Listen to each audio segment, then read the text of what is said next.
On the news, Governor Mbah places 10 million naira bounty on killers of 3 police operatives in Enugu State.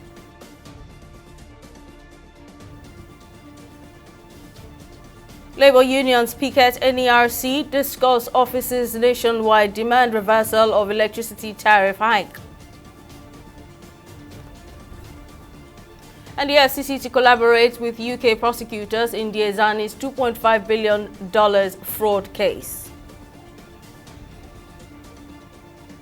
Thank you for joining us on News Now. I'm Simisola Atigun. Governor of Enugu, Peter Mbah, has placed a 10 million naira bounty on the killers of 3 police officers in the state, promising to fish out their culprits. The police officers and 1 Federal Road Safety Corps personnel were killed in different attacks in Nsukka and Udeni local government areas in Enugu State.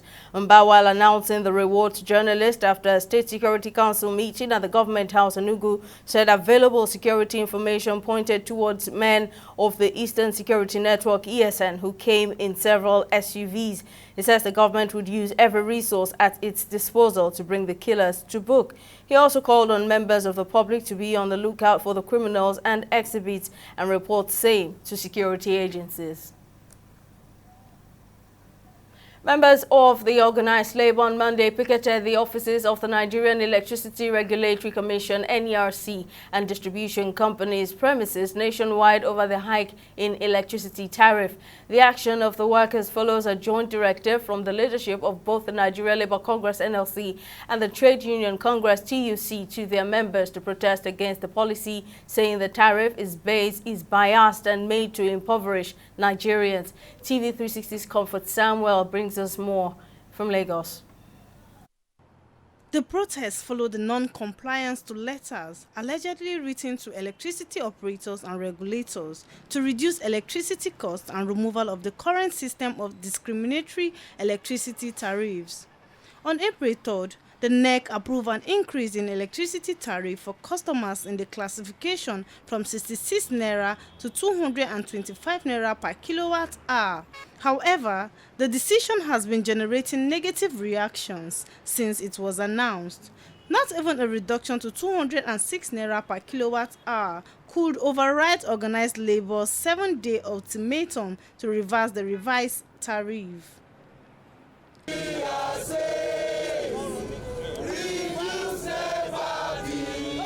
Speaking during the protest, the chairman of the Nigerian Labour Congress Lagos State Chapter, Fumi Sesi, lamented the inability of the average Nigerian to afford the extravagant cost. We are getting to that level now because the people are in pains. The people are suffering. Nigeria, we are demanding that those who are leading us, they should release their leg that they are using to press our neck. We can no longer breathe with this anti-people's policy again. From 68 naira to 220 something naira. How do you want us to be able to afford it? When you have not increased any salary, the prices of goods and services continue to escalate on daily basis. And yet, Nigerians are crying. Even those who already have in reserve, their reserve is, are going out every day. They are spending it. Even our hospitals, they are crying. Patients are dying because they have removed them from that priority in electricity. Speaking further on the need to oppose the policy, Sesi says segregation in power supply is discriminatory and meant to divide Nigerians. Government should not justify this increase at this time. It's unjustifiable, and this is just a wickedness on the part of this government to have increased the tariff and also to have discriminated against the poor people. They are pushing more people into abject poverty on a daily basis. Businesses could no longer continue in this country. So many of these companies, they are folding up and they want to go. And those who are not folding up, the masses and Nigerians are still at the receiving end because everything total together, they will still pass it on to the consumers. The Secretary, Trade Union Congress, Lagos State Chapter, says further exploitation of the masses by the ruling class will not be tolerated, adding that there is no going back until the new tariff on electricity is reversed. What we have done today is to come in one voice because we are united in suffering and we are here to say enough is enough. Comrades, as I speak, the high electricity tariff has actually led to high cost of price of goods and services. As we speak, landlords are already contemplating increasing their rent so that it goes far away from your reach. As we speak, cost of transportation has skyrocketed. As we speak, the impact of the fuel subsidy removal, we are yet to recover from it. The question that is begging, the question rather, that is begging for answer in the mind of every Nigerian is what have we done to government to deserve this back-to-back negative economic policy? Although the federal government has said a reversal of the tariff will spell doom for the power sector, the House of Representatives has urged the NEC to suspend the tariff hike affecting Band A customers, pending an investigation by the House. Comfort Samuel, TV 360 News, Lagos. In the nation's capital, Abuja, labor unions stormed the headquarters of the Nigeria Electricity Regulatory Commission, the Ministry of Power, and the state offices of power distribution companies. President of the Nigeria Labour Congress, George Aero, and the National Deputy President of the Trade Union Congress, Tommy Etim, in separate speeches insisted on the reversal of the tariff hike to the subsidy era. They called on the NERC to rescind its announcement on the hike in the electricity tariff for Band A customers and an immediate end to the practice of segregating consumers into what they describe as arbitrary bands. In a country where the inflation is biting hard, even the foreign currency is getting down, NEC can't pretend to know that things are difficult. NEC should change their own policy of increasing tariff.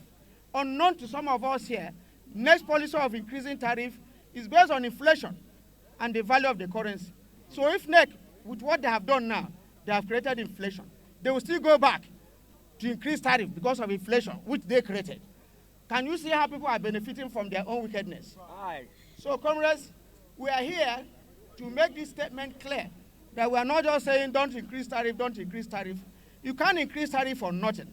Nigeria should work with the movement, labor movement, to see how we can improve the power being generated today. And if that is done, there will be availability. We did not vote government to power in order for them to suppress us with taxation.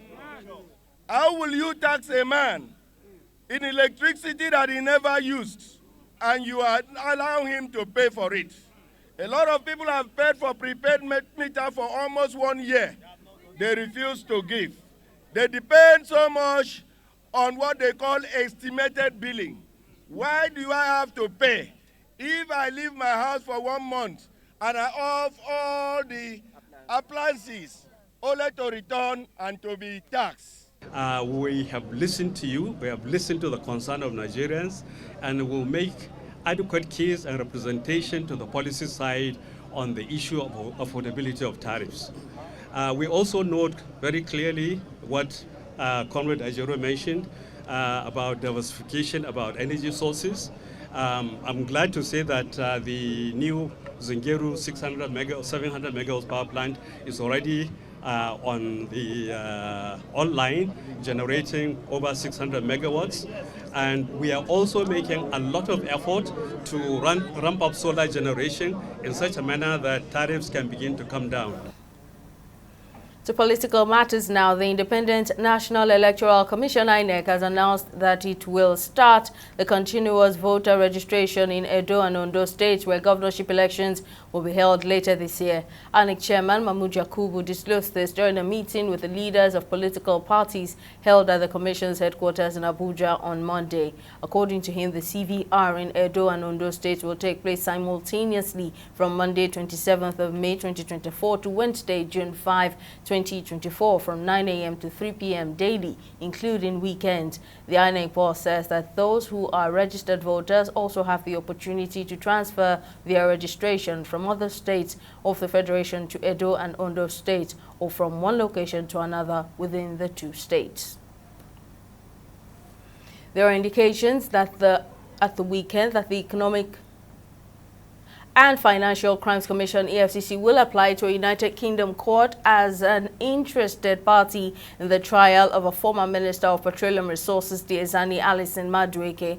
A team of the Anti-Graft Commission is billed for London to begin the process of filing papers as a party to the case. The EFCC may also avail the UK court of its findings and the forfeiture order of a high court in Abuja on the former minister's $2.5 million homes and cars. Diezani has been on trial in the Southwark Crown Court in the UK for an alleged €100,000 bribe. The hearing of Diezani's case will begin in November 2025. In Lagos, the state government says it will strive to ensure a balance between economic development, preservation of shoreline, as well as prevent adverse changes to the ecological system by regulating dredging and reclamation works in waterfront schemes. The State Commissioner for Waterfront Infrastructure Development, Yakub Alebiosu, said this at the 2024 Ministerial Press Briefing while presenting the scorecard of the first year of Governor Babajide Sanwo-Olu's second term in office. Alebiosu says the state government is setting the pace for a 21st century economy as well as attracting investors while promoting a peaceful and secured environment in enhancing infrastructural development along its waterfront.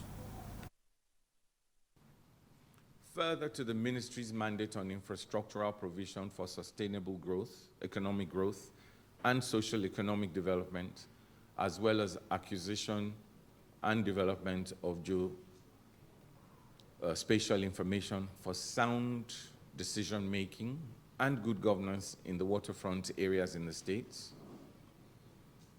The ministry began the bathymetric survey of Lagos Lagoon rivers and creeks during the period under review. The ministry also commenced the development of drones to capture the boundaries and adjoining details of all her waterfront schemes and PPA schemes to produce images of and for geospatial information. The schemes already captured include Eko Atlantic City, Amuwo Odofin Waterfront Scheme, and Okunwaja Waterfront Scheme. We'll take a break here, but still to come, Finidi George unveiled as Super Eagles head coach. Stay with us. News Now will return shortly.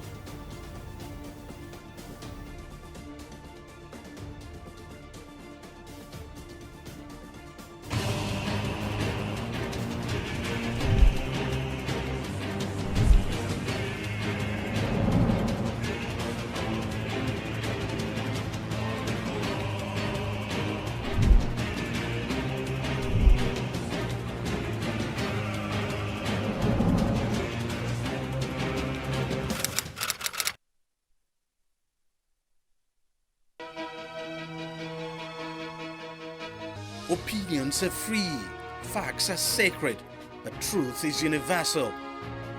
How, in practical terms, can we, for instance, de-escalate the tension? When you go into public office, you must be ready to answer to the people. We know where the enemy is. 3 places, the Lake Chad Basin, the border area between Nigeria and Cameroon, and then the Sambisa Forest. On Digi 360, we give you a complete dose of everything. Opinion, facts, and undiluted truth. I hardly believe what politicians have said in this part of the world. A new Nigeria is possible, a future is possible. We delve into the issues, dissect it so that you can understand it, and use it to take action. I don't think there's any need for any governor to look for grant for ranching. Digi 360, dissecting the issues. In the last 3 years, we have built a multi-purpose center, which is the envy of all in our constituency. And I can tell you that the people who are living there are already enjoying it. Guy, do you think what this man just said is true? See, I seriously doubt. I'm sure it's one of those their silly lies. Wait, do you know there's a way to find out if these things he's saying is true or not? This is the Construct app. It gives people like us a sure way to track implementation of constituency projects. It gives valid and verified information on location of projects, amounts allocated, amount funded, the level of job done, and even the profiles of concerned legislators. You and I can post directly on this app. Are you serious? This is the GoTour app. If you want to know how our Commonwealth is being expanded by the government. Wow. Let's even see if what this man said is true. Show me. The Construct app is developed by Other People Nigeria with support from USAID and is available on both Google Play Store and Apple Store. And it's true. Of course, I told you. Welcome back. Here's a recap of our top stories. Governor of Enugu, Peter Mbah, has placed a 10 million naira bounty on the killers of 3 policemen in the state, promising to fish out the culprits. The police officers and 1 Federal Road Safety Corps personnel were killed in different attacks in Nsukka and Udenu local government areas in Enugu State. Mbah, while announcing the reward to journalists after a State Security Council meeting at the Government House, Enugu says available security information pointed towards the men of the Eastern Security Network (ESN) who came in several SUVs. We also told you that members of the organized union have on Monday picketed the offices of the Nigerian Electricity Regulatory Commission (NERC) and distribution companies' premises nationwide over the hike in electricity tariff. The action of the labor union workers follows the non-compliance to letters allegedly written to electricity operators and regulators to reduce electricity costs and removal of the current system of discriminatory electricity tariffs. In case you missed any of our news bulletins or for more updates, you can catch us on Limex World TV and AVO TV or log on to our website on www.tv360nigeria.com. You can also follow us on our social media platforms on Twitter, Instagram and YouTube at TV360 Nigeria, or download our mobile app on Google Play Store, Huawei App Gallery and Apple Store. On Facebook, we're at TV360 Online.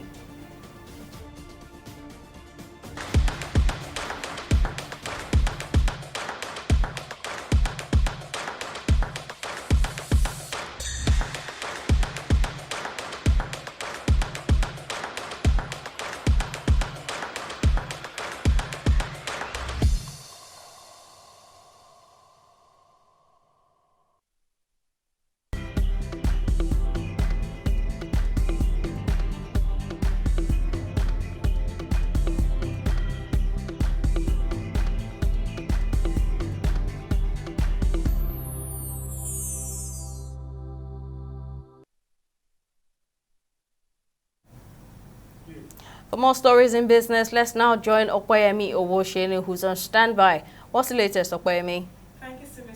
Nigeria's revenue from the manufacturing export sector has plunged by 166% to 778.4 billion naira from the 2 trillion naira reached in 2019. A newly published report, Africa Pulse by the World Bank, said the trend since 2019 has been downward, recording a significant decline to 960.7 billion naira attributed to COVID-19 in 2020, while a minor recovery was recorded in 2021 at 1.15 trillion naira. However, in 2022, a huge drop to 781.1 billion naira was recorded, and another significant drop to 778.4 billion naira was recorded in 2023. The Apex Bank specifically blamed the country's dwindling foreign trade on poor infrastructure and inefficient logistics, among other factors. Still on business, the National Deposit Insurance Corporation has called for renewed efforts towards building strong depositors' confidence in banks and other financial institutions through adjudication. The NDIC made the call at the 2024 Sensitization Seminar for Justices of the Appeal Court in collaboration with the National Judicial Institute and underscored the need to collaborate with critical stakeholders in ensuring a safe and sound financial system in Nigeria. This next report has more details.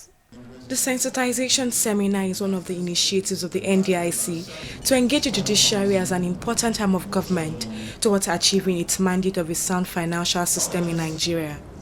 The event brought together justices of the Court of Appeal to brainstorm on issues that may arise from federal resolutions and deposit insurance issues to ensure the safety of depositors' funds in the country. Banks primarily operate with depositors' funds rather than the funds of the business owner. Considering the inherent risk associated with banking and the need to ensure the safety of depositors' funds, banks are generally regulated and supervised. In addition to the surveillance, depositors are further provided with protection by our deposit guarantee scheme. This scheme provides seamless and continuous access by depositors of their funds upon license revocation by the licensing authority. The seminar provides a platform to better reposition judges to deal with contemporary financial disputes and develop core competency in banking matters. This seminar, an annual event since it was first held in 2012, is a collaborative effort between the National Judicial Institute and the Nigerian Deposit Insurance Corporation. The forum is aimed at better positioning judges to deal with complex contemporary financial disputes and develop core competencies in banking matters as it relates to the law and practice of deposit insurance, culminating in speedier dispensation of justice. My lords, you will agree with me that this seminar is relevant in light of recent and burgeoning developments in the banking sector in Nigeria. The banking sector, as we all know, is dynamic, and as such, justices and judges are encouraged to be in tune with the current and emerging practices in the sector. The seminar is very important both to the judiciary and to our society at large, because in a society like ours, there must be confidence in commercial matters. And if we narrow that down to banks, when banks are sick or failing, it is a problem. And when there is problem, everybody runs to the judiciary. And the judiciary will have to set things right and draw a straight line, so that in future, the problem that has caused the sickness will not reoccur again. Judges were charged to expedite their judgment when settling issues. You know, when matters relating to failure resolution or deposit insurance issues are brought before them, we want them to give them accelerated hearing and dispense justice. We believe in doing so to go a long way in deepening confidence within the system. You know, banking system is all about confidence, either from the depositors or even the investors. They need to have that confidence so that things can move the way we want it to be. The collaborative efforts between NDIC and NGI underscores a commitment to promoting a safe and sound financial environment in Nigeria, where depositor confidence remains paramount. Okpeyemi Owosheni, TV360 News, Lagos. We'll go on a short break and be back with stock market reports.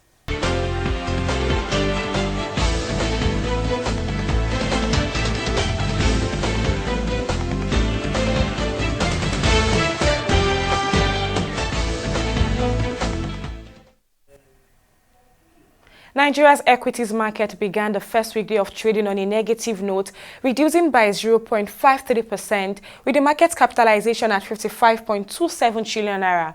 The market breadth also ended on a negative note as 18 stocks advanced and 27 stocks declined. Now, on the losing side, Champion Breweries came out last an end-of-day price depreciation of about 12.5% at 3 naira 15 kobo per share, followed closely by United Bank for Africa with about 10.8% depreciation, with 23 naira 55 kobo. Now, at the end of the first weekday of trading on the Nigerian Stock Exchange, a total of 439 million volumes of shares were exchanged in 8,607 deals, corresponding to a market value of over 11 billion naira. Now, compared with the previous NGX trading day, that's Friday, May 10th, despite the bearish trade since the day, today's data shows about 28% improvement in volume. Well, for our global equities, global stocks indexes rose on Monday Monday, while the US dollar edged lower, with investors awaiting this week's US inflation data that is expected to be key for the outlook US interest rates, leaving all our stocks in the bears, with the UK FTSE at 0.22%, US Dow Jones at 0.013%, and Japan's Nikkei at 0.13%. Let's take a quick look at our foreign exchange market. The US dollar traded at 1,457 naira 51 kobo on the official market and at 1,515 naira on the black market, while the Great British pound traded at 1,827 naira 14 kobo on the official market and at 1,860 naira on the black market.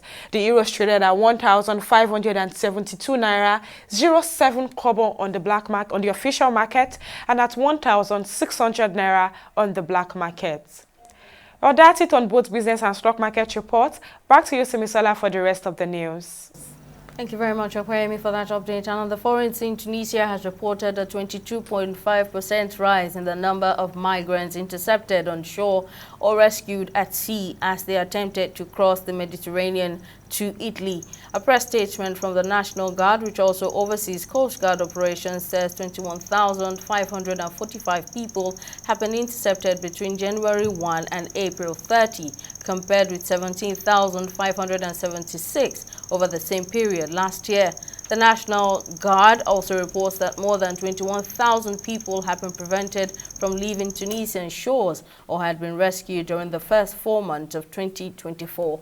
No less than 21,462 people have been prevented from entering Tunisia across its borders with Algeria in the west and Libya in the east, 4 times the 5,256 number from 2023. Rwanda's government has denied accusations that it armed a rebel group alleged to have carried out a grenade attack in Burundi's economic hub, Bujumbura. The spokesperson for Burundi's Interior Ministry, Pierre Nkurikiye, says that at least 38 people were injured in Friday's attack, adding that these terrorist elements were recruited, trained, and even equipped with weapons in Rwanda and by Rwanda. However, the group accused of executing the grenade attack, Red Tabara, has denied responsibility, saying it does not attack innocent civilians. And on sports, the Minister for Sports Development, John Eno, has officially unveiled Finidi George as the new head coach of the Nigerian men's national team, the Super Eagles. The Minister unveiled the former Super Eagles forward at an event in Abuja attended by leaders of the Nigeria Football Federation, NFF, at the Media Center of the Moshood Abiola National Stadium in Abuja on Monday. George was appointed permanently after the departure of Portuguese gaffer Jose Peseiro. His appointment was announced a few weeks ago after he took charge of the team on an interim basis for the double-header international friendly against Ghana and Mali. Earlier that we listed to the yearning and aspiration of Nigerians that they need an indigenous coach, and that's why we go for Finidi. As you see me, I'm a quiet person, but I'm not afraid of anything. The worst you can get in football is not getting the result. The best you can get is winning all the time. And I will try my best to make sure that the team functions properly and we start winning games.